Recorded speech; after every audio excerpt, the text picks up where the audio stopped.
विधानसभा मतदारसंघाचे संभाव्य उमेदवार राजाभाऊ खरे यांनी घोडेश्वर पेठ बेगमपूर इथं 58 लाख निधी दिल्याबद्दल ग्रामस्थांनी त्यांचा केला सत्कार व त्यांना आमदार म्हणून निवडून आणण्यासाठी निर्धार केला व्यक्त।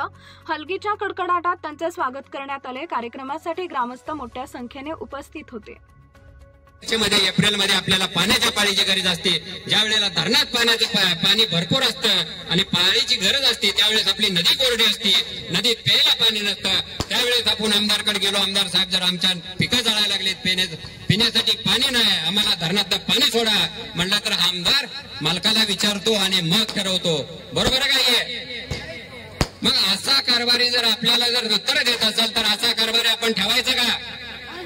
आणि म्हणून येणाऱ्या पुढच्या काळामध्ये आपल्याला असा कारभारी बदलायचा आहे आणि बिनकामाचा कारभारी आपल्याला ठेवायचा नाही।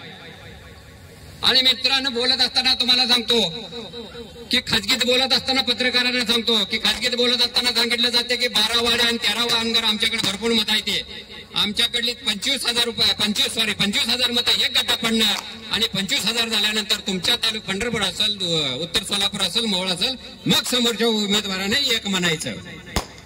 माझी 25,000चा गट्टा माझाच घरचा आहे, माझा स्वतःचा आहे की बाबा त्यातली मतं फुटणार नाहीत असा त्यांचा आविर्भाव आहे। परंतु आमच्या 17 मी पंढरपूर तालुक्याचा खरसुळ या गावचा, आमच्या 17 गावामध्ये जवळजवळ 90,000 मतदान आहे, बरोबर आहे का भाऊ? 90,000 मतदान आहे आणि 2009ला, 2014ला, 2019ला आम्ही ठरवलं की ठीक आहे बाबा, हे सांगताल तसं त्यांच्या पाठीमागे जाऊ, परंतु आम्ही आता 17 गावांनी ठरवलं की या बारीला आम्ही ऐकायचं नाही कोणाचं आणि आम्ही पेटून उठलोय। आता आम्ही शहाणे झालोय की बाबा आमच्या बाजूने कोण बोलतंय आणि आमच्या विरोधात कोण बोलतंय हे आम्हाला आता समजलंय आणि म्हणून आम्ही येणाऱ्या पुढच्या काळामध्ये राजाभाऊ खरे यांच्या पाठीशी उभा राहणार आहे।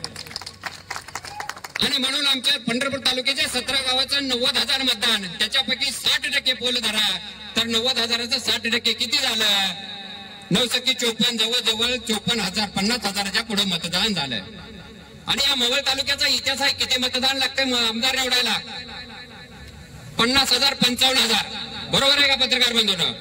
55,000 मतदान लागते भाऊला निवडण्यासाठी। 4 ते 5,000 मतं कमी पडते ती। भाऊ 5,000 मतं आपल्याला जी कामं दिले त्या कामाच्या जोरावरची येणार आहे ती। एवढं ह्या चालू आमदाराचं गणित बिघडले आणि म्हणून चालू आमदार खाजगीत बोलायला लागले की राजाभाऊ खरेला आवरलं पाहिजे, नाहीतर आपलं काही खरं नाही।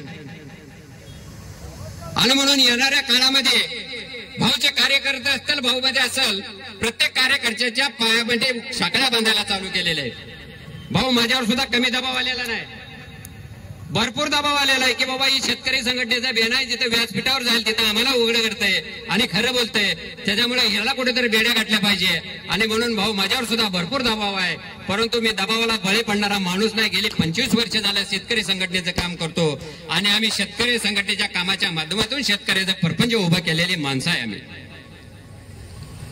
आम्ही भाऊ स्वतः लय आत्महत्या शेतकऱ्यांनी केलेल्या बघितले। आधी विदर्भ मराठवाड्यामध्ये ना करतेपणा म्हणून आत्महत्या होत होत्या हे ऐकलं होतं, परंतु आपल्या सोलापूर जिल्ह्यामध्ये